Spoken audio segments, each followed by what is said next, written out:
Same China, different different stories. stories. We are the ones that found their way in life. Hello, I'm Tara. This is Adoptees Born in China podcast, and I'm a familiar voice, but maybe not a familiar face. So I'm trying something new and putting a video potentially. I haven't decided yet, but I'm recording a video. Mostly it's probably gonna be audio, but maybe I'll share some video here and there. But again, just to reintroduce myself, now that's been a few years, I am Tara. My Chinese name that was given to me is Shen Zhongqiu, which is actually translates to Mid-Autumn Festival. And I was adopted at age 4 from Zhejiang province and to a family with mom, dad, and 2 older brothers that my parents had, and then they adopted me. So I came to the US, I was about 5 years old, and in that time, prepared. I learned English and prepared for entry into the school system. So fortunately, I was able to go to school with a lot of other students, kids my age at the time, and continue. But apart from all that, I started this podcast as a way to process a lot of feelings related to adoption. A lot of my discovery and learning about, or more not necessarily discovery and learning about, because I feel like I've always been aware of my adoption and my Chinese culture too. It was more of talking about it and vocalizing more. That started about, oh my, let's see, doing some math. It is 2024 now. It was probably around 2015, but really 2017 when I started to find community that had any opportunity to speak and connect with other adoptees. But it was really around 2019 into 2020 when I was thinking about the idea of doing the podcast as a way to understand adoption. Primary reason was just it didn't feel like I was speaking about it too much with my own family, my own parents. And since then, can't say much has really changed, I'll be honest. But I have really enjoyed sharing and hearing other experiences of other adoptees, just the different perspectives. And I thought this was a timely recording because I will say I have not been recording as consistently, especially within the past year. It's become more sporadic. I believe that does coincide more with it being 4 years after the pandemic. A lot of people are out doing a lot of stuff, maybe the Zoom interface and staying in is tiring again, so people aren't doing that as much. I could be wrong, I'm not sure. Yes, so a video is a new feature for me, just watching myself talk into a mic. It's interesting. And I am really glad to be here to record now. This is a timely one. So in the first every year that I've done the podcast, I have done a recording usually around birthdays, specifically my supposed birthday or what has been told to me and what I do have as known as September 14. So that's coming up. Today is the 9th of September, and to bring out that Mandarin that I have studied here and there, that would be just the month of the day, not necessarily the year. But 9月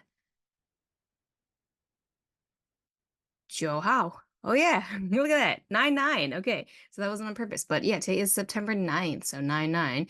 And we are 5 days after the news was shared about the new policy that is no longer accepting international adoptee applications.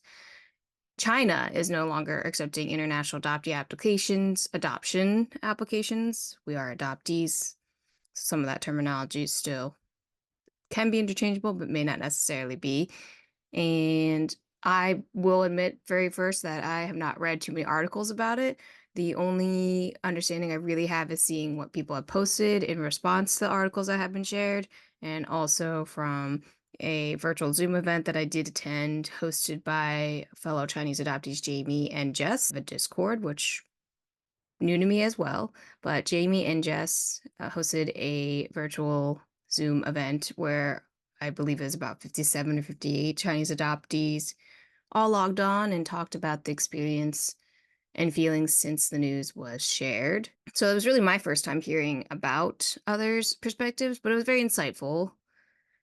I personally feel that it is helpful to take breaks from spaces. And I know, especially in the past few months, I wasn't as active in going to adoptee focus events or having conversations in depth with about adoption, about everything.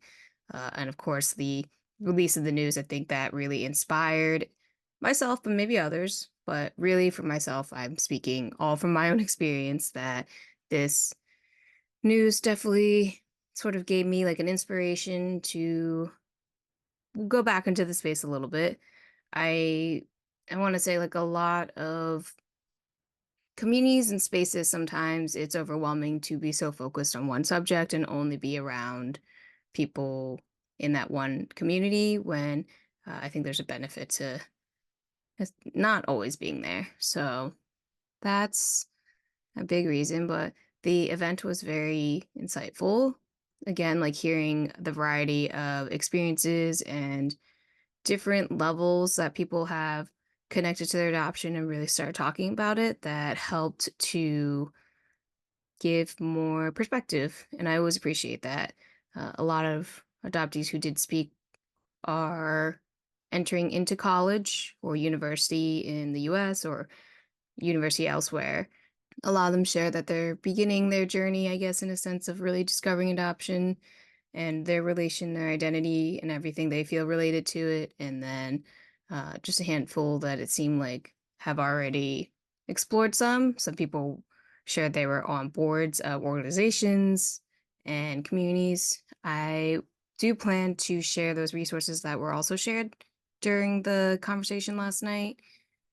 There are so many, and I'm sure more and more are popping up. I mean, podcasting is one resource, but also the very specific area focused ones are out there too. A lot of them that were shared last night are from, it seems like a lot of people were in Eastern time zone in the US that were sharing the resources, but there are also adoptees in Canada. I know in my experience, I've talked to a lot of adoptees who are from Netherlands. Can't say I've looked at them recently, but with every, I'm pretty confident a lot of these are adoptee led. If it's anything like I feel at times, sometimes people take breaks, but then people build like a board, so then you have other people who can take it on when you're taking a break, or the responsibilities can switch around. Where was I going? So with the policy, I thought in a way not a huge surprise that this is happening. What I understand and hearing the recent policies and changes that have been made with no longer having a one child policy, like the people don't have to worry about the number of children they have in China. That was, I guess, in a sense, quote unquote, old news. Stopping adoption altogether is a surprise, but also with the way China has been operating, it also doesn't seem like a surprise. So, two things that I noted, I think a lot of people were saying like it's an end of an era. I was doing the math. That means I mean, just doing 24 years, it's like a lot of us may not even be 60 years old, not even close to retiring when we no longer will meet adoptees that are younger, if that makes sense, if that math checks out.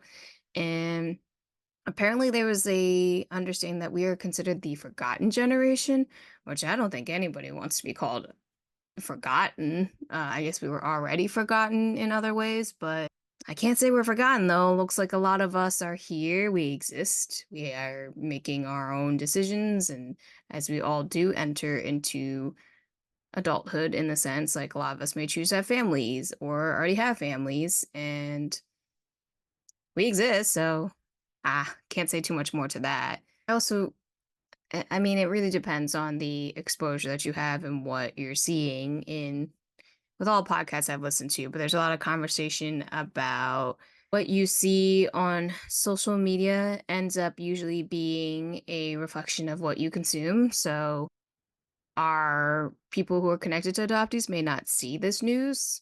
I don't know. I think it did make pretty big national news headlines and articles, but the conversation about the news seems more apparent within, I'd say, within a feed that's more focused on adoption. So, like, I do have the podcast Instagram where I do see a lot of conversations and people posting about the news, where the personal Instagram, I'm seeing more stuff about self-actualization and self-worth. So, different feeds for me, but both are very valuable. So, I don't I don't know if a lot of people outside of like of Chinese adoptees or international adoptees really have received a lot of news about it. I only skimmed like a couple of articles, so but this is also a huge shout out to hear of adoptees who've done a lot of research, and it really seems quite a few on understood like the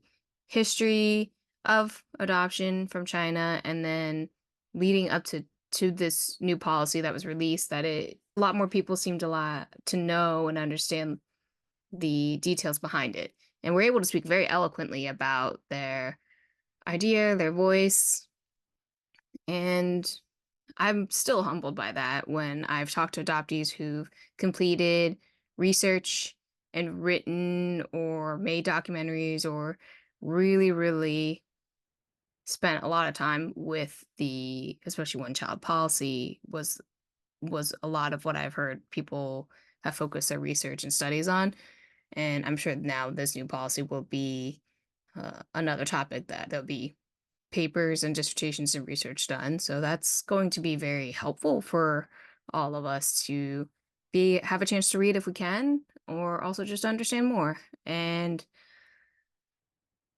last night I had spoken up and mostly just said, hey, this is something that I feel like being in 30s now, so it's like almost 31 here, which is still young, but in a way, like worked through some stuff. And I feel like personally in the past year, I've gone through a lot of growth and change. Uh, and it feels like in this short amount of time, but I'm sure we'll all keep changing too. But specifically in relation to the adoption narrative and talking about that, I've heard it, and a couple people mentioned it too, of like, this is something we will have a part of us every day. It's something we understand is there, and it's not like it's going to change. It's been there presently because of our parents, a lot of transracial adoptees from China, it seems. Not too many that are, I mean, there are a lot who are not transracial too. Those of us who are transracial, it's like a reminder every day that we are indeed transracial adoptees, and that's just how things worked, right? So, but I had said something about, like, this is the shit we're gonna work on and have to deal with every day. So, if there's stuff to make it easier, which it seems like it has recently, then that's wonderful. We have a chance to like be able to work on it. Not necessarily work on it, but understand it better is how I would say it. Understand it better. So, but this is definitely the beginning of something, is what I feel like. This is a beginning of something that we will we're just starting to understand, and we'll know soon. But who knows? I want to say it's like going back to China. That came up a lot too.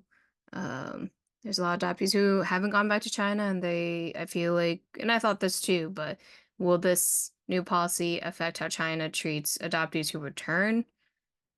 Probably. I don't know exactly how, but I wouldn't be surprised either with that. Because there was already a lot of speculation related to the documentation we do have with our adoptions. Them have been known to be falsified. Not all of them, but some have, and um, it's a little bit upsetting when you think about it that way. So, what can we say?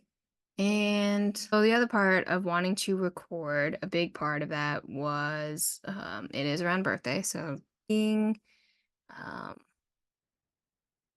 yeah, I feel like I'm sure like a year ago I was reflecting on this. Before I talked about birthdays, I plan to insert a break, even if it's a shorter episode, because it probably will be. But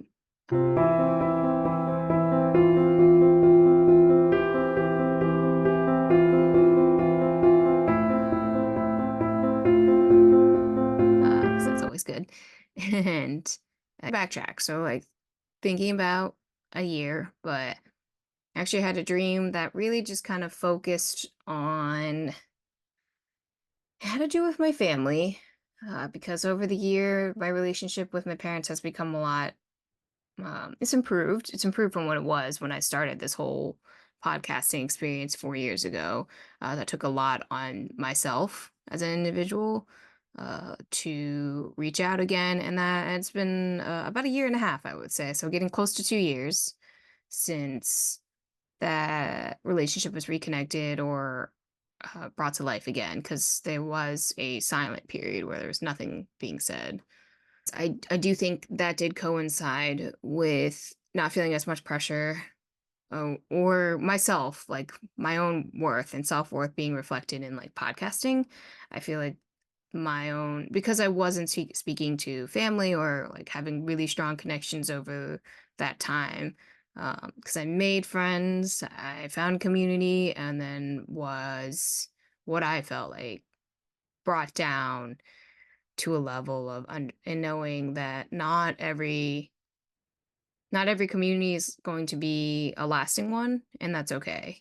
It was really hard to understand that, and then also have to grieve that while also I wasn't speaking with my family as much. But a lot of relationships that I did make coming to New York when I first moved here, uh, in tandem with not having a relationship with my family or my parents. And I'm not saying that still with my brothers, like we're not close. That hasn't changed. I'm not going to pretend that's not changed. But the relationship with my parents has gone a little bit has improved, but my brothers that hasn't changed. But also a lot of those friendships that I made when I came to the city, they no longer are there. I've completely removed myself from communities in that sense. I've found other communities or I'm still exploring and discovering that. I've noticed a lot of the connections completely gone. And that happens. And I'm sure it will continue to happen, but doesn't mean it's easy to essentially grieve that too. Because uh, I guess grieving people who are still there is hard. It's not harder, but it is hard. And what really happened in the past year. So not recording and not really focusing on the podcast, but really looking internally and focusing and finding out more about myself and not equating my self-worth to that was a process that I believe all of us will go through. Apart from adoption, this is more just a self-reflection here. So if I ever want to listen back, but I had a dream that was really the message of it related to my family. Really good at doing tangents, but bringing it back. Related to my family too was thinking about, in a way, I was able to understand the perspective of my mom.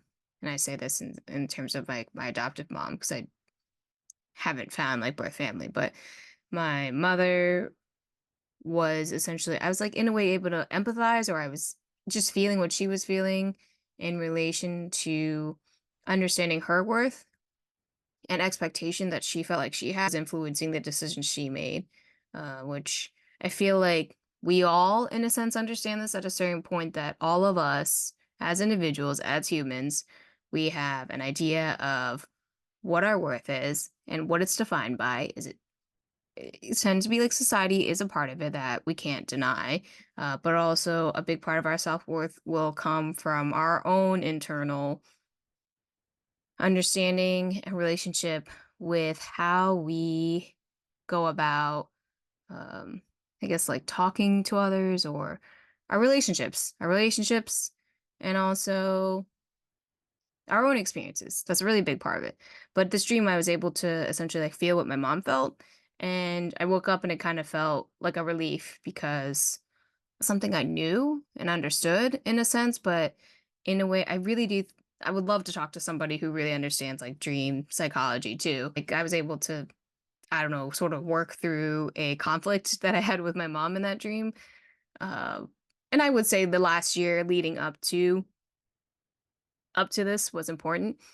More conversation with my mom.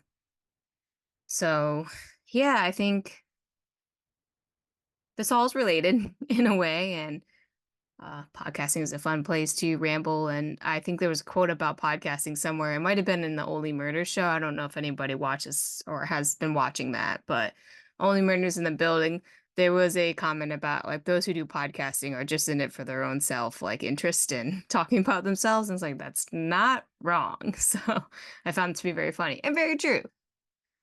Unpack as we keep going through the years and time is continuing and um, but it is very nice to feel like in talking, and because I am actually talking to a video of myself, but in talking to myself, that this past year was a really impactful one.